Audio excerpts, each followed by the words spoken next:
Hey guys, this is Echo Soundworks with another tutorial for ADSR and SylenthTutorials.com.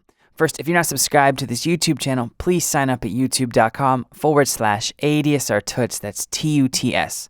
In today's video, I wanted to spend a little bit of time going over some tips and tricks on how to better use the distortion effect inside of Sylenth. It's a really important part of creating and differentiating sounds inside of Sylenth because it only comes with a few filter types.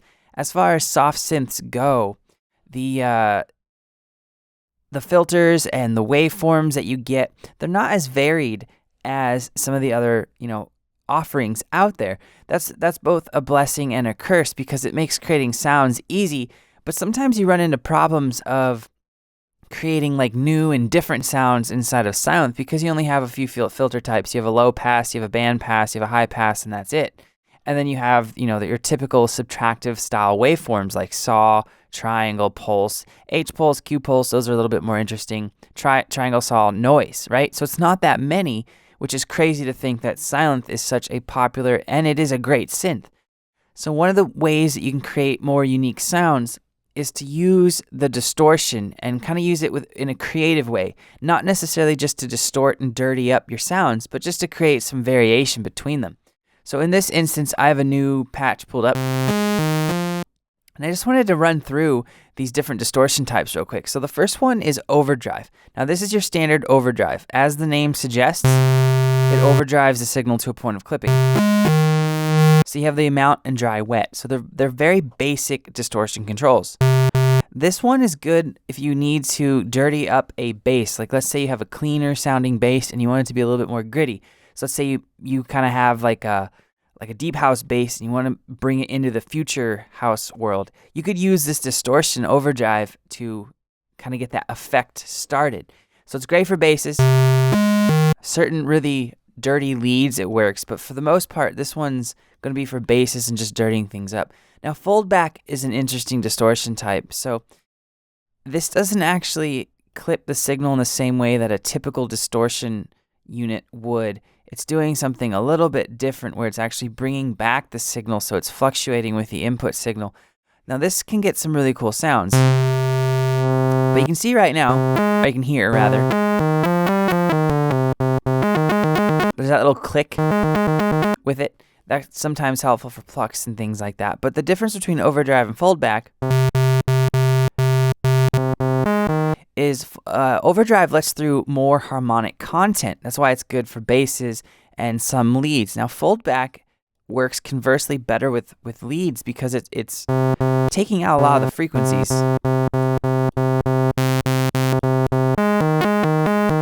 Right? So if you have a lead that's maybe too bright or too kind of crass and shining through the mix and you need it to be a little bit dirty, you can use this foldback distortion type to kind of tame some of the higher frequencies and still keep it interesting sounding. Now next you have clip. This is just going to clip the signal. Sounds very, very close to the overdrive because they're doing similar things. One's overdriving the signal, one's clipping it. And now decimate, this is a really interesting one. So that's what it sounds like amount all the way up.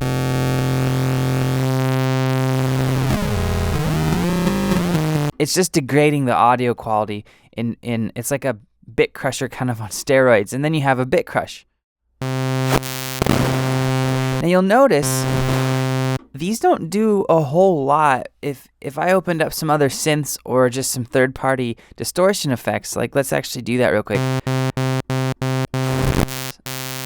So there's a bit crusher with 100% amount and 100% dry and wet, and that's what it sounded like. Now if I pull up Logic's stock bit crusher, you're going to notice a very big difference in sound.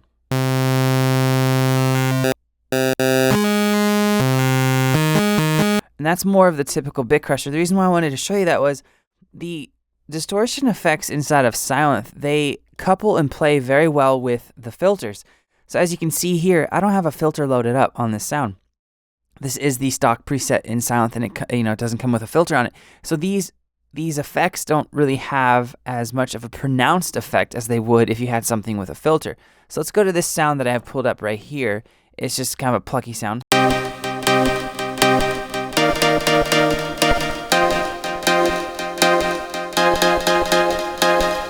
right? So it's just, I'm using part A and part B, a couple saw waves with a square wave, nothing too crazy, and I have low-pass filters on both filter A and B, so it's a good candidate for distortion because both of the oscillators from both pages, so all 4 of them are being filtered. So let's look at this filter type decimate now on this.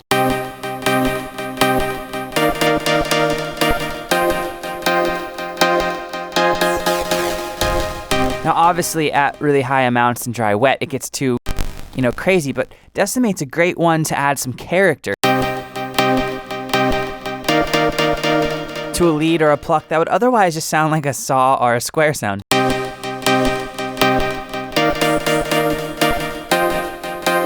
All right, and if we go to bit crush now,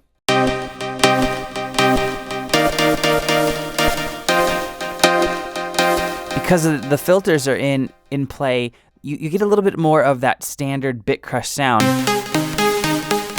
that you would kind of come to know and expect from bit crusher. However, Sylenth's bit crusher does have a very musical quality. With the dry wet at about 60-70% and the amount at about 55%, this is still a very musical sound. So bit crush is great for leads and plucks and things that you need a lot of air or high frequency content, because right now I don't have a noise on the sound and it almost sounds like I have some white noise going on. That's all coming from the bit crusher. So bit crush and decimate are 2 really cool options just to kind of make your leads, plucks a little bit more interesting sounding. So let's go to overdrive now on this sound. So as you can see with plucks, it's going to make it very gritty. So as I mentioned before, the overdrive's typically going to be used with a bass or maybe like an electro or complexer lead that just needs to be huge and dirty. Now foldback will be an interesting one on this pluck.